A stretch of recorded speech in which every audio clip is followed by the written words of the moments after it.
வணக்கம். செல்வகுமாரின் அதிகாலை வானிலை ஆய்வறிக்கை. அதிகாரப்பூர்வ வானிலை அறிக்கைக்கு இந்திய வானிலை ஆராய்ச்சித்துறை அறிக்கையை பார்க்கவும். 2026 ஆகஸ்ட் 11 செவ்வாய்க்கிழமை அதிகாலை நிலவர வானிலை பதிவு. நேற்றைக்கு 10ஆம் தேதி ஆகஸ்ட் 10 சென்டிமீட்டருக்கு மேல பல இடங்கள்ல மழை பொழிந்திருக்கிறது. இதுல விழுப்புரம் மாவட்டம் விக்கிரவாண்டி 10 சென்டிமீட்டருக்கு மேல் பொழிந்திருக்கு. மன்னிக்கவும், விக்கிரவாண்டிக்கும் அருகில் இருக்கக்கூடிய பகுதி எல்லாமே. திண்டிவனம் 10 சென்டிமீட்டர். மேலும் பார்த்தீங்கன்னா சிவகங்கை மாவட்டத்திலையும் 10 சென்டிமீட்டர் பெய்திருக்குங்க.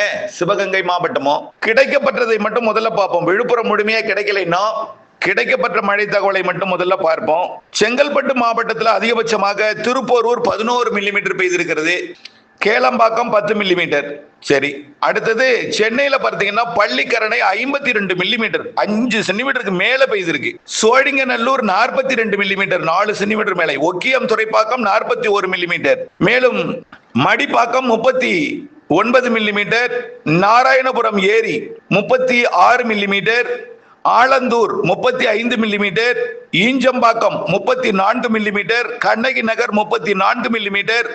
மடிப்பாக்கம் ஒரு பகுதி 31 மில்லிமீட்டர். வளசரவாக்கம் 30 மில்லிமீட்டர். மேலும் பல இடங்கள்ல 2 சென்டிமீட்டருக்கு மேல நிறைய இடங்கள் பெய்திருக்கு. Vadapalani 26 27 millimetre. Ambattur 25 millimetre. Saligramam 25 millimetre. Saidapet 24 millimetre. Nerkundram 23 millimetre. இதை பதிவு செய்து கொண்டிருக்கும் பொழுது இப்பொழுது ஒரு தகவல் கிடைத்திருக்கிறது. அரியலூர் மாவட்டம் செந்துறை 93 மில்லிமீட்டர் பெய்திருக்கு, 9 சென்டிமீட்டருக்கு மேல. அரியலூர் மாவட்டம் Senthurai. Jayankondam taluka office 60 millimetre, 6 centimetre மழை பொழிந்திருக்கிறது. அரியலூர் மாவட்டம் அரியலூர்லேயே 33 மில்லிமீட்டர். ஆண்டிமடம் 12 மில்லிமீட்டர். அதுக்கப்புறம் கொஞ்சம் தெற்கெல்லாம் கொஞ்சம் கம்மி. உடையார்பாளையம், அரியலூரோட பிற பகுதி எல்லாம் கொஞ்சம் கம்மி. இருந்தாலும் நல்ல மழை பொழிந்திருக்கிறது. செங்கல்பட்டெல்லாம் ஏற்கனவே நம்ம அறிவிச்சிருக்கிறோம். சென்னையை பொறுத்த வரைக்கும் 2 சென்டிமீட்டருக்கு மேல பல பகுதிகளில் பெய்திருக்கிறது என்பதையும் அறிவித்துக் கொண்டிருந்தோம். இப்போ சென்னை முழுவதும் மழை தான். அடுத்தபடியா பார்த்தீங்கன்னா கடலூர் மாவட்டம் மழைப்பொழிவு இன்னும் கிடைக்கப்பெறல. கடலூர்லையும் கனமழை பொழிந்திருக்கிறது. கடலூர் மாவட்டத்திலையும் 10 சென்டிமீட்டருக்கு மேல பெய்திருக்கக்கூடிய இடங்களும் உண்டு. தர்மபுரி மாவட்டம் அரூர் நம்ம சொன்னோம். பாப்பிரெட்டிப்பட்டி, அரூர், பொம்மிடி பகுதிகளில் மழை இருக்கும்னு சொன்னோம். அரூர்ல 33 millimetre. Palacode 22 millimetre. மரந்தகல்லி DP 16 millimetre. மேலும் Arur Subramaniya Siva corporation cooperative sugar mill Morappur 10 millimetre மழை பொழிந்திருக்கிறது. தர்மபுரி, பாப்பிரெட்டிப்பட்டி மற்றும் நல்லாம்பள்ளி இதெல்லாம் மழை இருந்தது. அடுத்தபடியாக ஈரோடு மாவட்டத்திலையும் Elanthaikuttai Medu 24 millimetre. Kavundampadi 20 millimetre. Bhavani 20 millimetre. Gobichettipalayam 10 millimetre. நம்பியூர்ல நனைக்கும் மழை. அடுத்தபடியா பார்த்தீங்கன்னா கள்ளக்குறிச்சி மாவட்ட மழைப்பொழிவு நல்ல மழை பொழிந்திருக்கு, கிடைக்கப்பெறவில்லை. காஞ்சிபுரம் மாவட்ட மழைப்பொழிவு இன்னும் கிடைக்கப்பெறவில்லை. நல்ல மழை அங்கேயும் பொழிந்திருக்கிறது. அடுத்தபடியா பார்த்தீங்கன்னா கிருஷ்ணகிரி மாவட்டத்தில் பார்த்தீங்கன்னா பெண்ணுகொண்டபுரம் 15 மில்லிமீட்டர் பெய்திருக்கிறது. நெடுங்கல் 14 மில்லிமீட்டர் பெய்திருக்கிறது. பரூர் மற்றும் தேன்கனிக்கோட்டை, ஜம்புகொண்டப்பட்டியும் மழைதான். அடுத்தபடியாக ஊத்தங்கரையும் கொஞ்சம் மழை. மதுரை மாவட்ட மழைப்பொழிவு இன்னும் கிடைக்கப்பெறவில்லை. மயிலாடுதுறை மாவட்டத்திலையும் நல்ல மழை பொழிந்து கனமழை பொழிந்திருக்கிறது, அது கிடைக்கப்பெறவில்லை. நாகப்பட்டினம் மாவட்டத்தில் மழை இல்லை, இருந்தாலும் கொஞ்சம் இருந்திருக்கும். நாகூரை ஒட்டி பகுதி பார்ப்போம் என்ன மழை வந்திருக்குன்னு. நாமக்கல் மாவட்டத்தில் நேற்றைக்கு குமாரபாளையம் 18 மில்லிமீட்டர் பெய்திருக்கிறது. மங்களாபுரம் மற்றும் ராசிபுரத்திலையும் திருச்செங்கோட்டிலையும் மழை தான். அடுத்தபடியா பார்த்தீங்கன்னா பெரம்பலூர் மாவட்டம் லப்பைக்குடி காடு 78 மில்லிமீட்டர். புது வேட்டாக்குடி 34 மில்லிமீட்டர். அதாவது குன்னம் தாலுக்கா லப்பைக்குடி காடுல 8 சென்டிமீட்டர் மழை பொழிந்திருக்கு, 78 மில்லிமீட்டருக்கு மேல. எறையூர் அதாவது வேப்பந்தட்டை எறையூர் 18 மில்லிமீட்டர். வேப்பந்தட்டையில P Kalathur 16 millimetre. Agaram Seegur 13 millimetre. இன்னும் பல பகுதிகளில் மழை இருந்தது. புதுக்கோட்டை மாவட்டம் கீரனூர் 10 மில்லிமீட்டர் மழை. மேலும் மலையூர்லையும் மழை தான். அடுத்தபடியா பார்த்தீங்கன்னா ராமநாதபுரம் மாவட்டம் RS Mangalam 10 millimetre. Tiruvadanai 10 millimetre. Thondi 10 millimetre. இதற்கு கீழே தான் பாக்கி இடங்களில் மழை இருந்துச்சு. கடலோரத்துக்கு வந்துருச்சு மழை. கடலுக்குள் இறங்கியது, செயலிழந்தது. ராணிப்பேட்டை மாவட்டத்தில் கலவை PWD 24 மில்லிமீட்டர். அரக்கோணம் 12 மில்லிமீட்டர். மேலும் சோளிங்கர், காவேரிப்பாக்கம், மின்னல் இங்கேயும் மழை இருந்தது, பணப்பாக்கத்திலையும். அடுத்தபடியாக சேலம் மாவட்டம் ஆனைமடு அணை 25 மில்லிமீட்டர். சேலம் 23 மில்லிமீட்டர். கரியகோவில் அணை 20 மில்லிமீட்டர். வாழப்பாடி 11 மில்லிமீட்டர். மேலும் தலைவாசல் 10 மில்லிமீட்டர். மேட்டூர் 7 மில்லிமீட்டர். ஏற்காடும் மழைதான். அடுத்தபடியா பார்த்தீங்கன்னா சிவகங்கை மாவட்டம் திருபுவனம் 86 மில்லிமீட்டர் பெய்திருக்கிறது, 8.5 சென்டிமீட்டருக்கு மேல பெய்திருக்கிறது. மேலும் மானாமதுரை 20 மில்லிமீட்டர் பெய்திருக்கிறது, சிவகங்கை 10 மில்லிமீட்டர் பெய்திருக்கிறது. மேலும் இதுல அதிகபட்சம் பாருங்க, ஒரு குறிப்பிட்ட இடத்துல கொட்டி திருத்திருக்கு பாருங்க, திருபுவனம் 86 மில்லிமீட்டர் பெய்திருக்கிறது. அதே போல தென்காசி மாவட்டம் குண்டார் அணைக்கட்டு 15 மில்லிமீட்டர் பெய்திருக்கிறது. அதே போல தஞ்சாவூர் மாவட்டம் மழைப்பொழிவு அறிக்கை இன்னைக்கு கிடைக்கப்பெறவில்லை, நீலகிரி கிடைக்கப்பெறவில்லை, தேனி கிடைக்கப்பெறவில்லை, திருச்சிராப்பள்ளி மாவட்டம் கிடைக்கப்பெறவில்லை. திருவாரூர்ல பார்த்தீங்கன்னா திருவாரூர் 16 மில்லிமீட்டர் பெய்திருக்கிறது, நன்னிலம் 15 மில்லிமீட்டர் பெய்திருக்கிறது, நீடாமங்கலத்துல ஒரு 10 மில்லிமீட்டரும், குடவாசலில் 5 மில்லிமீட்டரும் மழை பொழிந்திருக்கிறது. அடுத்தபடியாக பார்த்தீங்கன்னா நேற்றைய மழைப்பொழிவுல பல மாவட்டங்கள் இன்னும் கிடைக்கப்பெறாமல் இருந்தாலும் விழுப்புரம் மாவட்டம் திண்டிவனம் 60 மில்லிமீட்டர் பெய்திருக்கிறது. ஆனால் ஒரு பகுதியில 90 மில்லிமீட்டர் பெய்திருக்கிறது திண்டிவனம்.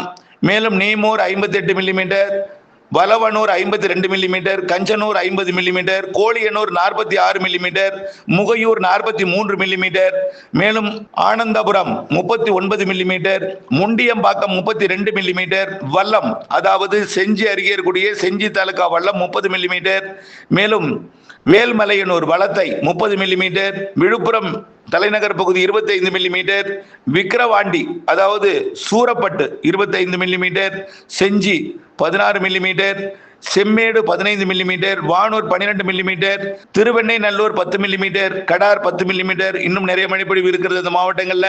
விருதுநகர் மாவட்டத்தில் கூட நேற்றைக்கு அறிவித்திருந்தோம் விருதுநகருக்கு மழை இருக்குன்னு. விருதுநகர்ல 26 மில்லிமீட்டர், 27 மில்லிமீட்டர் பெய்திருக்கு, 3 சென்டிமீட்டர் வரைக்கும் பெய்திருக்கு. மேலும் Kovilankulam 23 millimetre, Aruppukottai 20 millimetre, Tiruchuli 15 millimetre மழை பொழிந்திருக்கிறது. இப்போ இன்னும் கிடைக்கப்பெறாத பகுதிகள் வந்தால்தான் முழுமையா தெரியும். கண்டிப்பா 5 சென்டிமீட்டருக்கு மேல கிட்டத்தட்ட 25-30 இடம் பெய்திருக்கு, கூடுதலாகவே இருக்கும். நான் குறைவா சொல்றேன். இதுல 10 சென்டிமீட்டர் ஏதாவது ஒரு இடங்கள் இருக்கும். 8 சென்டிமீட்டருக்கு மேல சுமார் 10 இடங்கள் பெய்திருக்கும். கண்டிப்பா 5க்கு குறையாமல் 9 சென்டிமீட்டருக்கு மேல இடங்கள் கிடைச்சிருக்கும். சரி, மழைப்பொழிவு இன்றிலிருந்து எப்படி இருக்கும் என்பதை பார்ப்போம். இன்றைய மழைப்பொழிவை பொறுத்த வரைக்கும் இன்றைக்கு ஈரோடு மாவட்டம் வடக்கு பகுதி நேற்றைக்கு போல சேலம் மற்றும் நாமக்கல், கிருஷ்ணகிரி, தருமபுரி மாவட்டத்திற்கும், அப்படியே மதுரை, புதுக்கோட்டை, சிவகங்கை, ராமநாதபுரம், விருதுநகர் மாவட்டத்திற்கும் இன்றைக்கும் மழை உண்டு. இன்றைக்கு வாய்ப்பு பார்த்தீங்கன்னா கோடியக்கரை முனை வரைக்கும் கூட டெல்டாவில் ஒரு சில இடங்கள்ல பெய்யும். அதாவது தெற்கு டெல்டாவில் வரலாம் அல்லது மத்திய டெல்டாவில் வரலாம். வடக்கு டெல்டாவிற்கு இன்னைக்கு வாய்ப்பு குறைவு. தெற்கு டெல்டாவுக்கு வாய்ப்பு இருக்கு இன்னைக்கு. ஆனா முழுமையை நம்பிடாதீங்க. இது எதற்காக நான் சொல்றேன்னா, ஏதாவது ஒரு அறுவடை பணியோ வேற ஏதாவது பணி வச்சிருப்பாங்க, நெல்லே நீங்க ஏதாவது போட்டிருக்கலாம், மழை வராதுன்னு திறந்து போட்டிருக்கலாம். இந்த மாதிரி எல்லாம் ஏதாவது இருந்துன்னா தான் சொல்றேன் முன்னெச்சரிக்கையாக. இன்றைக்கு தெற்கு டெல்டாவுக்கு வாய்ப்பு தெரியுது. ஆனா எல்லா நாளும் வடகடலோரம், வடபுல் பகுதி, கடலூருக்கு வடக்கே, அரியலூர், பெரம்பலூருக்கு வடக்கே எல்லா நாளும் மழை உண்டு. சேலம் தொடங்கி விழுப்புரம், கடலூர் வரைக்கும் நல்ல மழைப்பொழிவை கொடுக்கும். இன்றைக்கு இரவும் உண்டு. நாளை இன்னும் கூடுதல் மழை வாய்ப்பு தான் தெரியுது. நாளைக்கு 12ஆம் தேதி கண்டிப்பா கூடுதலாக தான் இருக்கும் இன்றைய விட. ஆனால் இன்றைய விட கூடுதலாகவோ இன்றைக்கு சமமாகவோ இருக்கும். ஆனால் நேற்றைக்கு அளவு இருக்காது, நேற்றைய விட குறைவு தான். நேற்றைக்கு 10 சென்டிமீட்டர்ல பெஞ்சது, அது இருக்காது. ஒரு 5-6 சென்டிமீட்டருக்குள்ள இன்றைக்கு மழை வாய்ப்பு இருக்கு. 13ஆம் தேதி 14ஆம் தேதி மழை வாய்ப்பு குறைவு இருந்த போதிலும் 14ஆம் தேதி கடும் வெப்பத்தின் காரணமாக வெப்பசலன இடி இல்லாத மழை, இடிமழையாக காற்று பகுதியில கூட கொடுக்க வாய்ப்பு இருக்கு. நல்ல கவனிங்க. காற்று பகுதினா நீங்க போய் தாராபுரத்தை எதிர்பார்க்க கூடாது.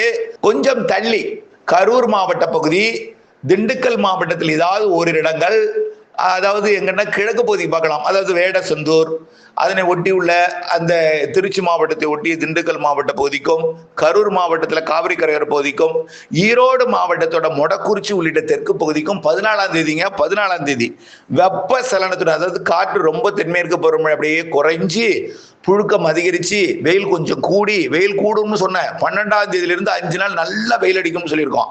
கொஞ்சம் அதிகமாக தான் இருக்கும். சூரியனின் குத்துக்கதிர் தமிழ்நாட்டை நோக்கி வருது. இது வந்துட்டு போயிட்டே இருக்கும், இங்கேயே இருக்காது மாத கணக்கில். புரியுதுங்களா? ஆன் த வே செப்டம்பர் மாதம் 2ஆம் தேதி வரைக்கும் வெயில் கொஞ்சம் கூடுதலாக இருக்கும். தென்மேற்கு பருவமழை தீவிரமடையும் பொழுது அது தெரியாது. தமிழ்நாட்டின் வழியாக, அதாவது செப்டம்பர் 21ஆம் தேதி நிலநடுக்கோட்டை அடையும் பொழுது வடக்கிலிருந்து ஜூன் 21 வட இந்திய பகுதிக்கு போனது தெற்கு நோக்கி வருது. இது ஆகஸ்ட் 17ஆம் தேதி திருவள்ளூருக்கும், 18ஆம் தேதி சென்னைக்கும், 19, 20 தேதிகளில் அப்படியே வட உள் கடலோர வட உள் பகுதி வட மாவட்டங்களுக்கும் அப்படியே டெல்டாவிற்கும், பிறகு தென் மாவட்டங்களை நோக்கி பயணித்து செப்டம்பர் 2 குமரி கடலில் தொடங்கும், பயணத்தை தொடங்கும். அப்படியே குமரி கடலில் இருந்து தெற்கு நோக்கி பயணித்து செப்டம்பர் 21 நிலநடுக்கோட்டை அடையும். இதுதான் இந்த வழித்தடத்தில் வரக்கூடிய நாட்கள் அமையும் என்பதனால கொஞ்சம் வெயில் கூடுதலாக இருக்கும். தென்மேற்கு பருவமழை இருந்தால் அது தெரியாது, தென்மேற்கு பருவமழை இல்லாத தீவிரம் குறையும் என்பதனால வெயில் கூடுதலாக இருக்கும். உடனே எல்னினோக்கு போய் வாட்டாக ஆரம்பித்து விட்டது. ஆகா, தொடக்கமே இப்படி இருக்கு, அப்ப எல்னினோ தான் இன்னைக்கு நம்ம இப்படி ஆக போறோம் அப்படி ஆக போறோம்னு கவலைப்பட்டுட்டு தயவு செய்து இருக்காதீங்க. உங்களுடைய ஒவ்வொரு கவலையும் எனக்கு அதுக்கு செய்தியாகவோ ஏதாவது ஒரு வகையிலோ தினம் ஸ்கிரீன்ஷாட்டு எங்க இருந்தாவது எதையாவது போட்டு உங்க கவலையை உங்க மனசுல இருந்துட்டு எனக்கும் கவலையை ஏற்படுத்துறீங்க. தயவு செய்து இந்த வெயில் ஏற்கனவே இருக்கும், ஒரு 5 நாள் இடைவெளி கொடுக்கும், அப்போது வெயில் இருக்கும். அதையும் நாம சொல்லியிருக்கிறோம். வெயில் இப்ப மழை இருந்து 15ஆம் தேதி வரைக்கும், அதாவது இந்த 12ஆம் தேதி வரைக்கும் இருக்கும். 13, 14 காற்று பகுதிக்கு, அதாவது காற்று பகுதி கொஞ்சம் நெருக்கமா வந்து காற்று மறைக்கும் பகுதிக்கு தினம் மாலை இரவு உண்டு. இந்த 14ஆம் தேதி காற்று பகுதியோட கிழக்கு பகுதின்னு சொல்லலாம். அதாவது திண்டுக்கல் மாவட்ட கிழக்கு பகுதி, திருச்சி மாவட்ட பகுதி, கரூர் மாவட்டத்தோட வடக்கு பகுதி, ஈரோடு மாவட்ட வடக்கு பகுதி, கோயம்புத்தூர் மாவட்ட வடக்கு பகுதி, அப்புறம் பார்த்தீங்கன்னா கொடைக்கானல் மலைப்பகுதி, அப்படியே புதுக்கோட்டை, ராமநாதபுரம், சிவகங்கை டெல்டா மாவட்டங்கள், அப்புறம் ஈரோடுல இருந்து அப்படியே பார்த்தீங்கன்னா கிருஷ்ணகிரி, தருமபுரி, சேலம், நாமக்கல், அப்படியே வங்க கடலோரம் சென்னை வரைக்கும் டெல்டா வரைக்கும் அப்படியே மழைக்கு வாய்ப்பு இருக்கு. 14ஆம் தேதி கொஞ்சம் கூடுதல் பரப்புல இருக்கு. 14ஆம் தேதி அறுவடை வைத்துக் கொண்டிருப்பவர்கள் கொஞ்சம் அறிக்கையை அப்டேட்ஸோட இணைந்திருந்து நீங்கள் செய்யணும். ஆக இன்னைக்கும் நாளைக்கும் 11, 12 மழை இருக்கும், 13 மழை குறைவு, 14 இருக்கும் வெப்பசலன இடிமழை பொழிவாக, 15, 16, 17 கொஞ்சம் வாய்ப்பு குறைவா இருக்கும். இருந்தாலும் காற்று பகுதியை காற்று மறைக்கும் போதில இடிமழை பொழிவு இருக்கும். அதுக்கு அடுத்தபடியா பார்த்தீங்கன்னா 18ஆம் தேதி 19ஆம் தேதியிலிருந்து வெப்பசலன மழை அதிகரிக்கும். 20ஆம் தேதியிலிருந்து இன்னும் கூடும், 22ஆம் தேதியிலிருந்து இன்னும் கூடும். 22க்கு மேல தென்மேற்கு பருவமழையும் கொஞ்சம் தீவிரமடையும். தமிழ்நாட்டில் வெப்பசலன மழையும் தீவிரமடையும். மாத இறுதியில கர்நாடக அணைகளுக்கு நீர்வரத்தை கொடுக்கும் வகையில் தென்மேற்கு பருவமழை தீவிரமடையும். கர்நாடக அணையை மாத இறுதியில KRS நிரப்பும். கபினி ஏற்கனவே நிரம்பி இருக்கிறது. அங்கிருந்து 12,000 கனஅடி தண்ணீர் வந்து கொண்டிருக்கிறது. இன்றைக்கு அது 10,000 குறைக்க வாய்ப்பு இருக்கிறது. இடையில ஒரு 2-3 நாள் தான் நின்று போயிருந்துச்சு. அதனாலதான் நேற்றைக்கு வேண்டூருக்கு நீர்வரத்து குறைவா இருந்துச்சு. கடந்த 3-4 நாட்களாக 12,000 கனஅடி திறக்கப்பட்டது, வந்து கொண்டிருக்கிறது. இன்றைக்கு 10,000 குறைக்க வாய்ப்பு இருக்கு. நாளைக்கு அது 8,000 பிறகு 5,000 குறைக்க வாய்ப்பு இருக்கு. திடீரென்று ஒரு 4 நாள் நிறுத்துவதற்கு வாய்ப்பு இருக்கு. பிறகு அணை நிரம்பி ஃபுல் கொள்ளளவுல இருக்கும் அது கபினி. பிறகு மழை தொடங்கும் போது திறந்து விடுவார்கள். அது 20ஆம் தேதிக்கு மேல 18ஆம் தேதிக்கு மேல அமையும். KRS அப்படியே 1 TMC தினைக்கும் கிடைக்கப்பெற்று, அரை TMC 3/4 TMC கிடைக்கப்பெற்று, சில நாள் 2 TMC கூட கிடைக்கும். 18ஆம் தேதிக்கு மேல கிடைக்கப்பெற்று மாத இறுதியில் KRS நிரம்பும். கபினி அதுக்கு முன்னாடியே நிரம்பி இருக்கு. ஆக மாத இறுதிக்கு பிறகு KRS கபினி 2ல் இருந்தும் மேட்டூருக்கு தண்ணீர் வரும். இப்போ கிட்டத்தட்ட 42 TMC உயர 40 TMCக்கு மேல போயிடுச்சு. நாளை மறுநாள் வரக்கூடிய ஒரு 3 நாள் 3 TMC உயர்ந்து 43 TMC இருக்கும். வரக்கூடிய 3 நாள் கழித்து 44 TMC 43 வரைக்கும் எட்டி இருக்கும். பிறகு கொஞ்சம் நின்று போயிருந்தாலும் பிறகு 18ஆம் தேதி 19ஆம் தேதிகள் பெய்கிறது. 20, 22ஆம் தேதியிலிருந்து மேட்டூருக்கு மீண்டும் வர கிடைக்க தொடங்கும். தமிழ்நாட்டில் அனைத்து மாவட்டங்களுக்கும் வெப்பசலன இடிமழை பொழிவு தீவிரமாக இருக்கும். ஆக இன்றைக்கும் நாளைக்கும் மழை இருக்கு. 14ஆம் தேதி மட்டும் கொஞ்சம் பரவலா இருக்கு. இடிமழை புழுக்கத்தின் காரணமாக காற்றோட போக்கு ஓட்டம் இல்லாமல் இடிமழை இருக்கும் ஒதுக்கி. 18ஆம் தேதியிலிருந்து மீண்டும் வெப்பசலன மழை தீவிரமடையும். மாத இறுதியில் வலுத்து இருக்கும். செப்டம்பர், அக்டோபர், நவம்பர், டிசம்பர் வலுத்த மழை. இதுல செப்டம்பர் மாதம் ஆந்திர பிரதேசம் வரக்கூடிய நிகழ்வின் காரணமாக கர்நாடகா, கேரளா வலுத்த பலத்த மழை. அக்டோபர் முன் 15 தேதியும் 45 நாள். செப்டம்பர், அக்டோபர் முன் 15, செப்டம்பர்ல ஒரு 30, அக்டோபர்ல ஒரு 15, 45 நாள் வலுத்த தென்மேற்கு பருவமழை இருக்கும். அப்பொழுது கேரளா, கர்நாடகாவிற்கு பாதிக்கும் மழைப்பொழிவு இருக்கும். ஆந்திர பிரதேசம், தெலுங்கானா மற்றும் உள் அணைகளை, ஆந்திர பிரதேச உள் அணைகளுக்கெல்லாம் மழைப்பொழிவை கொடுக்கும் வகையில் மழை இருக்கும். September, October. பிறகு அக்டோபர் மாதம் 1ஆம் தேதியிலிருந்து 15ஆம் தேதி வரைக்கும் வடகிழக்கு பருவமழை போன்ற தென்மேற்கு பருவமழை வலுத்த மழை பொழியும். தெற்கு ஆந்திர நிகழ்வின் காரணமாக அக்டோபர் 18இலிருந்து வடகிழக்கு பருவமழை, அக்டோபர் 18இலிருந்து தொடங்கும் வடகிழக்கு பருவமழை எடுத்த எடுப்பிலேயே வலுத்த மழை பொழிவாக இருக்கும். அக்டோபர் 18 பெரிய அளவிலே இடைவெளி இருக்காது. இடைவெளி குறைவு, மழை நாட்கள் அதிகம், சிறு நிகழ்வும் வலுத்த மழைப்பொழிவை தரும். அனைத்து மாவட்டங்களுக்கும் உண்டே. வடகடலோரம் ஒரு மழைப்பொழிவு அதிகமாக கொடுத்தாலும் அதை விட கூடுதல் டெல்டாவிற்கும், அதை விட கூடுதல் தென் மாவட்ட மேற்கு தொடர்ச்சி மலைக்கும் உள் மாவட்டங்களுக்கும் இருக்கிறது மழை.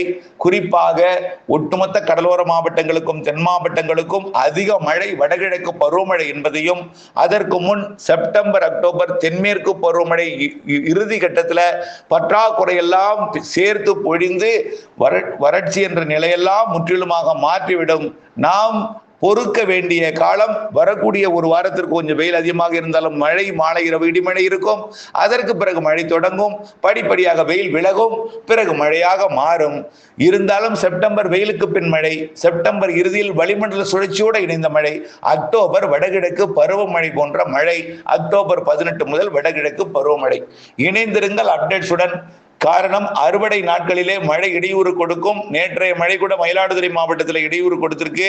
ஆகவே இப்படிப்பட்ட மழைப்பொழிவு இருக்கும். அப்டேட்ஸோட இணைந்திருந்து அறுவடைகளை திட்டமிட்டுக் கொள்ள அன்போடு கேட்டுக்கொள்கிறேன்.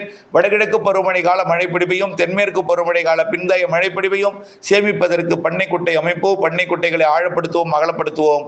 வடகிழக்கு பருவமழைகளில் உடைப்பு ஏற்படாமல் எடுக்க பண்ணைக்குட்டைகளின் கரைகளை வலுப்படுத்துவோம், வடிகால்களை சீர் செய்து வைப்போம். இணைந்தே இருப்போம் அப்டேட்ஸுடன். நன்றி.